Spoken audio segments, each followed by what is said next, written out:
Jesus का blood होता है वो वाइन होता है। अच्छा, तो मैंने बोला यार वाइन मतलब दारू। आप परमेश्वर को कुछ लाइव बोलेंगे, आप उसको कुछ पब्लिकली बोलेंगे और आपको क्या लगता है वो चुप करके बैठ जाएगा? परमेश्वर धीरे से काम करते हैं, उसकी लाठी बे आवाज है, लेकिन जब पड़ती है सबको सुनाई भी देती है और सुनाई देती भी नहीं। बैंड्रा में पैदा हुई हूँ एंड मैंने बैप्टिज्म लिया है। वाह। क्रिश्चियन स्कूल में थी मैं, तो मेरे फ्रेंड्स सब क्रिश्चियन थे। तो मैंने बोला यार ये लोग मास करते हैं, तो मैंने सुना था लेकिन बचपन में कि जो जीसस का ब्लड होता है वो वाइन होता है। अच्छा, तो मैंने बोला यार वाइन मतलब दारू। बचपन से खुराशात दिमाग, पंजाबी खून था ना अंदर, जैसे गोविंद दादा का बोलते हैं हमारे घर की धर्म जी है यार। मैंने बोला क्या पाप है दारू पीने में भाई। तो कह रहा यार बोलते हैं इसमें वाइन है, तो मैंने बोला चल यार इसी शौक से मैं भी बैप्टिज्म ले ली। भगवान मान का था। उसने कहा जो तेरे दिल में है वो कर, पर एक बात का ध्यान रख कि जो तू करेगा तेरा परमेश्वर उन सब विषयों में तेरा न्याय करेगा। हालेलुया। जो तू करना चाहता है कर।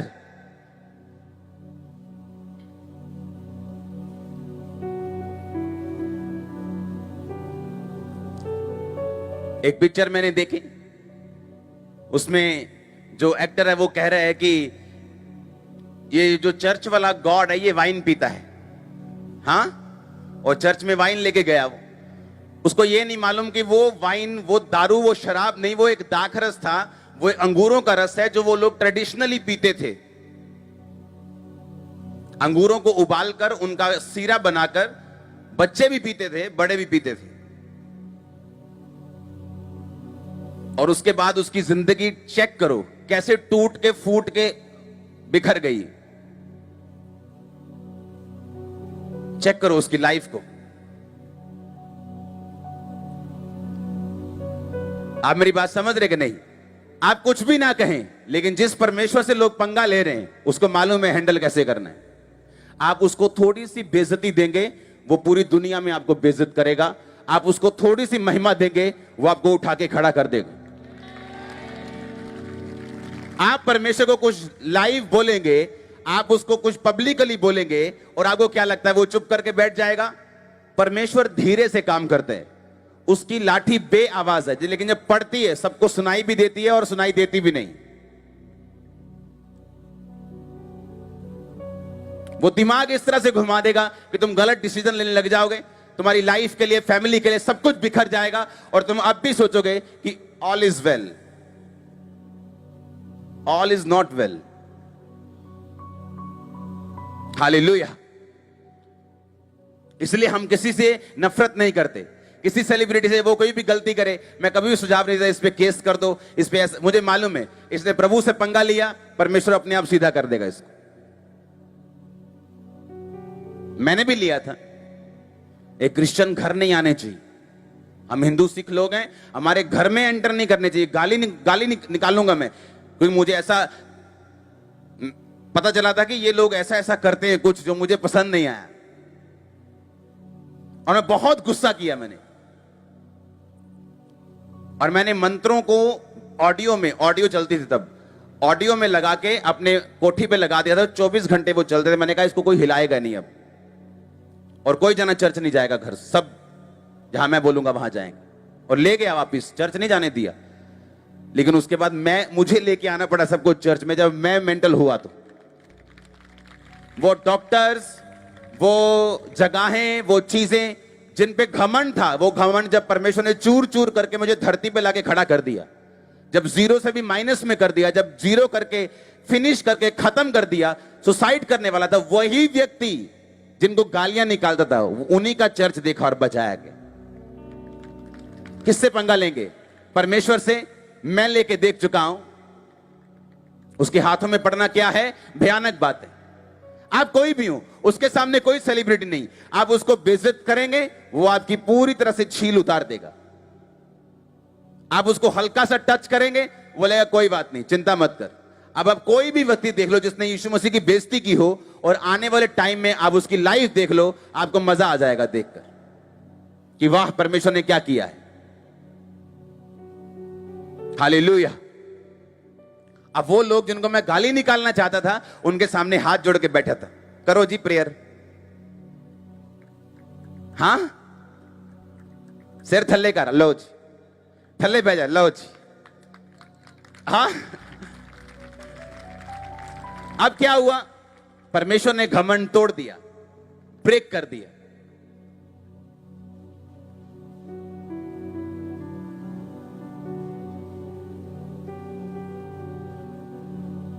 क्योंकि हमारा गॉड ये कहता है कि मदिरा उनको दो जो नाश होने वाले हैं।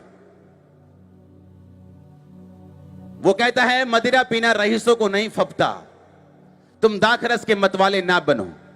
कुछ भी बोलने से पहले, अपनी पिक्चर में छापने से पहले अच्छे क्रिश्चियन लोगों से बात कर लो परमेश्वर कैसा है, ताकि तुम सदा के हकदार ना ठहरो।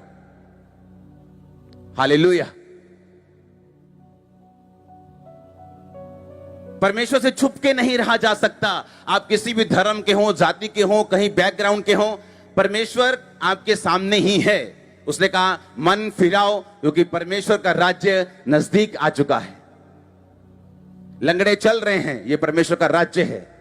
अंधे देख रहे हैं, ये परमेश्वर का राज्य है। पापों से लोग मन फिरा रहे हैं, यूथ आके नशा छोड़ रहे हैं, यूथ आके चिट्टा छोड़ रहे हैं, यूथ आके स्मैक छोड़ रहे हैं। परमेश्वर का राज्य निकट आ चुका है। उसने कहा मन फिराओ, आमीन। मन फिराओ और बपतिस्मा लो।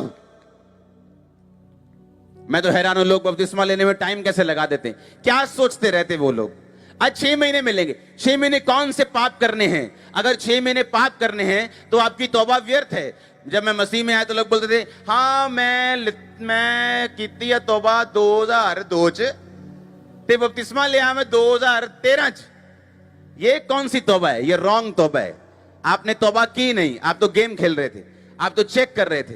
वही तौबा उस दिन मानी जाती है जिस दिन आप बपतिस्मा लेते हैं। हालेलुया। आप बोलेंगे बिना बपतिस्मा स्वर्ग जा सकते हैं? हाँ जा सकते हैं, अगर आप सूली पे हो तो। क्योंकि वो डाकू सूली पे था। परमेश्वर ने कहा कि आज ही तू मेरे साथ स्वर्ग में होगा।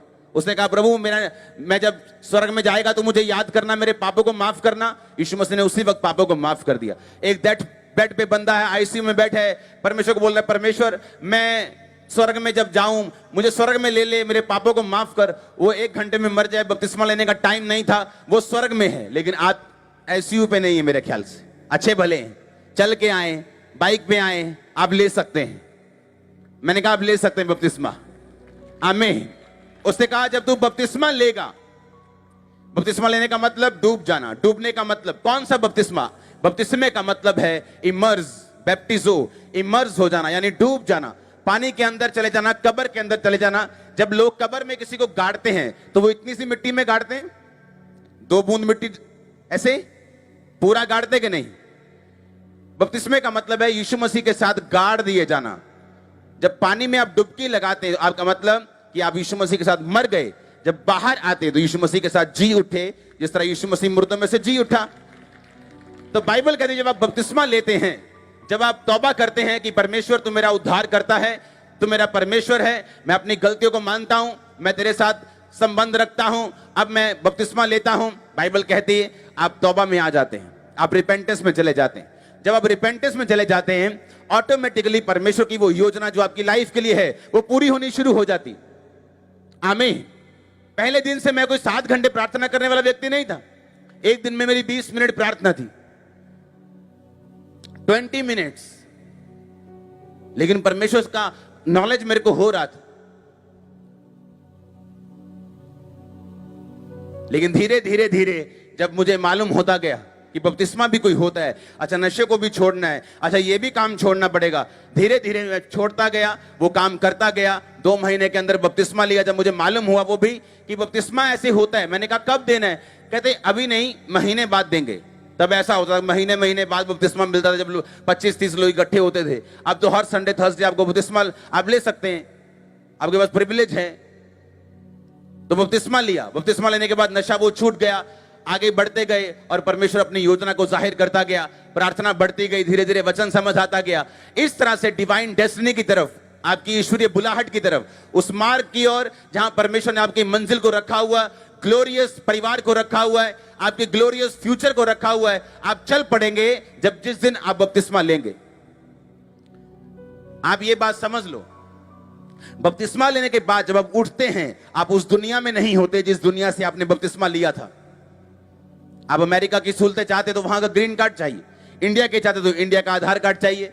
ऐसा नहीं कि किसी दूसरे देश में रह के आप दूसरे देश की सहूलतों को ले सकते हैं। उसी तरह से परमेश्वर ने कहा, मेरा राज्य में तू प्रवेश जब करेगा, सब वस्तुएं तुझे पीछे पड़ के मिलेंगी। और बाइबल कहती है, जिस दिन हम बपतिस्मा लेते हैं, हम जी उठ जाते हैं, पुराना बंदा मर जाता है, हम नए राज्य में प्रवेश करते हैं। और जब हम उठते हैं, हम एक नई दुनिया में उठते हैं। और फिर परमेश्वर हमारे चलने को, हमारे मार्ग को, जिस दिशा में हमको जाना है, उसको अनॉइंट करता है और हमें भेजता है, हमारे साथ रहता है, बुद्धि देता है, बात करता है। लाइफ सेम नहीं रहती चर्च। हालेलुया। लेकिन जब तक वो नहीं होगा, हम इसी दुनिया में होंगे, दूसरों को आशीष लेता हुआ देखेंगे। इस दुनिया में रह के हील भी हो सकते हैं, बिना बपतिस्मा लिए लोग होते हैं, क्योंकि ये परमेश्वर की नेचर है, ये उसकी नेचर है, ये उसका स्वभाव है। लेकिन परमेश्वर ने कहा, अगर तू अनंत जीवन लेना चाहता है, अगर तू ऐसा जीवन लेना चाहता है जहां रोज तेरी हीलिंग हिस्सा हो, जहां एक बार नहीं, रोज रोज मिरेकल्स हो, रोज मैं तेरे जीवन में रहूं, रोज मेरी उपस्थिति हो, रोज मैं तुझसे बात करूं, रोज तुझे छुड़ाऊं, रोज तेरे साथ चलूं, तुझे मेरे राज्य में प्रवेश करना होगा। तुझे आत्मा में नया जन्म लेना होगा, तुझे बपतिस्मा लेना होगा, रिपेंटेंस करनी होगी, तौबा करनी होगी, मन को फिराना होगा, अपनी सोच को बदलना होगा। भैन जी ले लिया बपतिस्मा? तुम ना, मैं नहीं ले लिया। जो मैंने आवाज आऊगी ना उत्तों, कहां उत्तों, कित्थों? जो मैं आपको बोल रहा हूं ये उत्तों ही है, जो बाइबल बोल रही है वो उत्तों ही है। अब वो क्या लेते हैं, परमेश्वर आपको अलग से आवाज देगा आके। जो चीज बाइबल में लिखी हुई है उसकी आवाज कभी परमेश्वर नहीं देता। उसको भी रेस्ट करना है ना, मतलब हर बात वो बोल बोल के बताएगा तो गलती लग जाएगी। उसने लिख दिया, जब उसने लिख दिया तो वो बोलेगा नहीं, उसका लिखा हुआ है। इसलिए उसने कहा, मैं अपने नाम से भी ज्यादा महत्व अपने लिखे हुए को देता हूं। लिखा हुआ कभी बदलेगा नहीं, उसका एक बिंदु भी बिना पूरे हुए नहीं रहेगा जो लिखा जा चुका है। हालेलुया। नासा भी मानती जो बाइबल में लिखा है वो ट्रू है। आमीन।